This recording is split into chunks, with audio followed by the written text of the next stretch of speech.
పూర్వము ఉల్కాముగుడు అనే ఒక మహారాజు ఉండేవాడు. అతడు సత్యవ్రతుడు. ప్రతిరోజు దేవాలయానికి వెళ్ళి బ్రాహ్మణులకు విశేష ధనం ఇచ్చి సంతోషపెట్టుచుండేవాడు.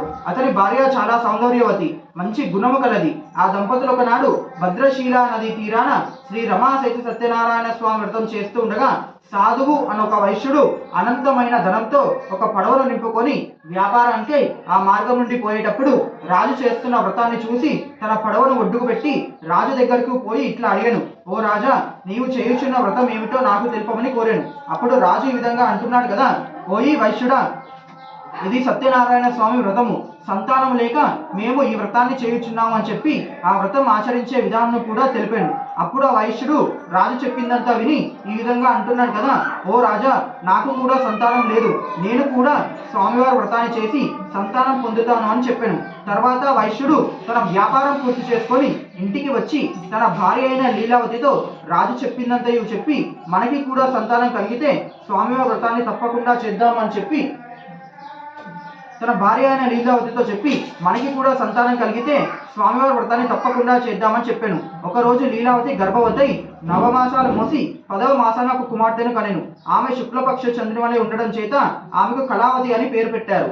ఆమె పెరిగి పెద్దయి పెళ్లిడికి వచ్చింది. అప్పుడు ఆ వైశ్యుడు ఒక దూతను పిలిపించి అమ్మాయికి తగిన వరుణ్ణి తీసుకురమ్మని చెప్పి పంపాను. ఆ దూత కాంచన నగరానికి పోయి యోగ్యుడైన ఒక వైశ్య కుమారుని తీసుకొని వచ్చాను. ఆ వైశ్య కుమారునికి తన కుమార్తెను ఇచ్చి ఘనంగా పెళ్లి చేశాను. వాళ్ళు ఆ సంతోషంలో స్వామివారి వ్రతాన్ని మర్చిపోయారు. అప్పుడు స్వామి ఈ విధంగా అనుకుంటున్నాడు కదా, సంతానం లేదంటే సంతానం ఇస్తుంది కదా, బిడ్డ పుట్టాను, ఆమెకు ఘనంగా పెళ్లి కూడా చేశాను, మరి నా వ్రతాన్ని ఎందుకు చేయలేదు? స్వామికి వైశ్యుడిపై కోపం వచ్చి ఈ విధంగా అంటున్నాడు, ఎప్పుడైతే వీడు నన్ను మర్చిపోయాడో అప్పటి నుండి వీరికి కఠిన దుఃఖాలు కలుగాక అని చెప్పించాను. అలా ఒకసారి ఈ ఇద్దరు మామ అల్లుళ్ళు కూర్చొని ఈ విధంగా అనుకుంటున్నారు, అల్లుడా, మనం ఇలా కూర్చొని తింటే గుట్టలైనా తరుగుతాయి కనుక మనము ఏదైనా వ్యాపారం చేద్దామని నిశ్చయించుకొని తమ దగ్గరున్న సొమ్ములను తీసుకొని వ్యాపారానికై రత్నాసనపురానికి బయలుదేరారు. ఆ రత్నాసనపురాన్ని చంద్రకేతు అనే మహారాజు పరిపాలిస్తూ ఉన్నాడు. అప్పుడు ఆ స్వామి తన మాయ వలన కొందరు మాయా దొంగలను సృష్టించి ఆ రాజుగారి ధనాగారం నుండి ధనాన్ని దొంగలింపజేసిరి. కొంతసేపటికి ఆ దివాణంలో దొంగతనం జరిగింది అని తెలిసి రాజభటులు ఊరంతా గాలిస్తూ ఉన్నారు. రాజభటులు తమ దగ్గరకు వచ్చుట చూచి ఆ దొంగలు ఆ ధనాన్ని వైశ్యులు పడుకున్న చోట వదిలి పారిపోతారు.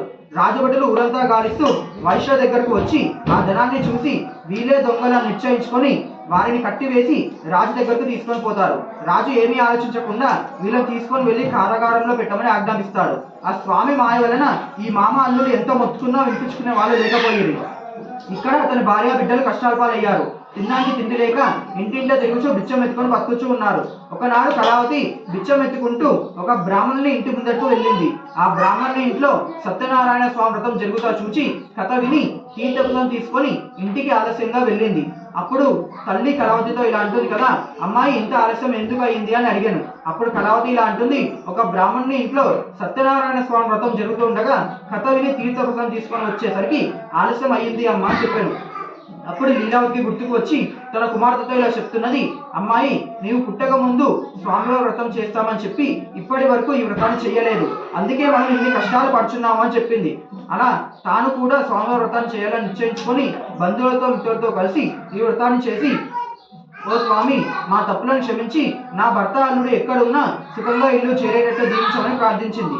అందుకు స్వామి సంతోషించి ఆ రాత్రి చంద్రకేతు మహారాజు కలలో కనిపించి, నీ కారాగారంలో అన్యాయంగా బంధించి ఉన్న మామ అల్లులను విడిచిపెట్టు, లేనిచో నీ రాజ్యం సర్వనాశనం చేస్తానని చెప్పి మాయమయ్యాను.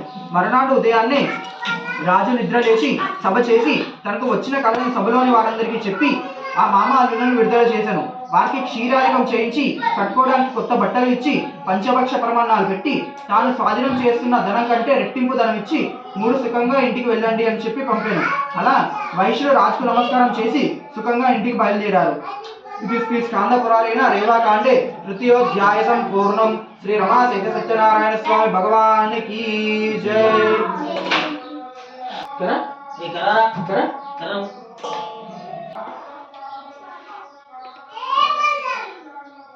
ఓం ధన్యవాత్రములో పూర్ణందాతే మదభ్యసానేతే కళా బ్రహ్మ महति एकमेवाय जमान आयुष्येजो ददाति नित्य श्रीरस्तु नित्यमङ्गलानि भवन्तु सन्तत श्रीरस्तु समस्त सन्मङ्गलानि भवन्तु श्रीरमाशेखर सत्यनारायण स्वामी देवताभ्यो नमो नमः कर्पूरमङ्गलनीराजनं दर्शयामि नमस्करोमि बोलो सत्य भगवान की जय ఆనందమంగళ నమస్కారం చేసి సుఖంగా ఇంటికి బయలుదేరారు. తర్వాత వైశ్యుడు